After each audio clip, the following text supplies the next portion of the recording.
Hello everyone, it's your lovely Sandy Chavez, the Queen of Art in America.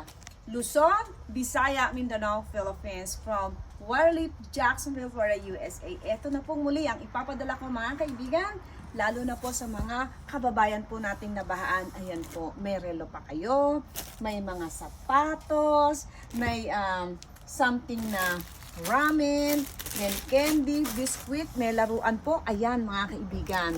As you can see, ang dami ko pong pinapadala mga bongga bells. Alright, meron pang sinelas, sapatos, mga bongga bells. May bag pa dyan sa loob. Salamat po, mabuhay. Salamat. Thank you.